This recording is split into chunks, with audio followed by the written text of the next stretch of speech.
severe imwe mukubata mukadzi rafu. Mukurafura mukadzi. Muchiona semukuita zvinhu zvakangwara-ngwara. Mukadzi mukumata rafu. Kuchechi akadaro. Kumusangano akadaro. Kumvura akadaro. Muri kutadza kuti mukozvongeko zvimwe mukadzi wenyu afambe wakanakawo pavanhu. Ayo, iyo mai mataurira kura. Ukuti asenga unofamba naye pesa. Unomuona pesa uri kumutarisa. Mukadzi wenyu sivarika. Ngaine pakule D apa. Anoiswa staira yaanoda pakule D. Kule D vanoisa mastaira ose anodiwa nemamai. Anoona? Mudzimai wangu chaini anoisa mastaira nakule D. Kachongwe. Kachongwe. Unoona kuti mudzimai wako ari kuidzwa mastaira ese na kule D. Ndiripo. Vanoisa ndoripo mastaira. Bo mastaira. Kule D havadhurisi mastaira avo. Manje pamastaira manje papa kula. Iyo ako mukadzi ndiwo anogona kuendesa kumastaira. Vancha zvechifambiso. Wosauramba kuti mukadzi akaiswa staira nakule D watova chifamba. Vanoisa staira. Iwo agonisa staira. Unomushaisa mastaira mangani kwewe. Muri kunyatsoziva nyaya kutaura mukuziva mastaira tikutaura here kana mangotaura mastaira. Iwe kutaura mastaira api iwe? Imukura staira ipi yamutaura yechifambi. Aiwa. Kule D anoita mastaira ose. Uri mastaira ipi? Mastaira anorukwa vamwe vakadzi mudzimba umu.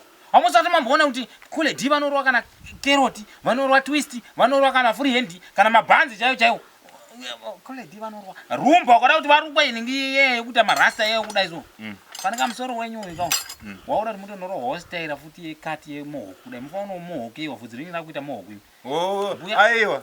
Iyo ndabata point yako. Ndaifunga kuti mastaira api kwakutaura. Asi mamjoro ndiri kuda mastaira. Ndoba ndachifunga kuti apindwa neko. Muchanakirwa mastaira. Tiri kuti unosati mukadzi aonekwe so. Aonekere pamberi pevanhu munga machechi kana panga pa munga akarohwa staira nakule D. Aiwa ipapo. Vakadzi vanonyatsozva mastaira avanoda.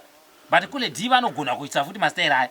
Saka zvakaita izvi mema akawanda kamuri kune imwe nzvimbo kana kwaMutare kana kwaGutu. Muzati takaona kuti tizokwira mabhazi tese tindi kuna kule D azviti. Kungo vafonera panhamba dzavo. Mototi Golden Style Men uyai kuno mutiise mastaira. Vanouya nemishini yavo zvese zvakakwana vokuisa mastaira zvese. Vototaura chete tirakuiswa zvakati votakura zvinhu zvavo zvimishini iya. Vouya vokuisa mastaira. Muchivasendera pafoni penyu, pafoni pavo panhamba dzavo kuti doiswa staira iyi. Kule D vanoisa. Saka ndototi maticha, mawivi, madokta, manesi, zvese, mapurisa batai kule D muiswe staira.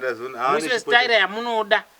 Yemusoro chero mukada kurukwa staira yakaita sei, chero mukada kurukwa staira yakadi kule D ndo andogera futi. Ndo eka. Chero mukada mohoku, chero mukada English kati chero yechikoro, chero yechipurisa, chero mukada yechisoja, chero mukada zvese vanogera. Hapana chivasingageri kule D. Saka ndototi vanhu indai vana makeroti vana makeroti. Totovaudza. Rumba.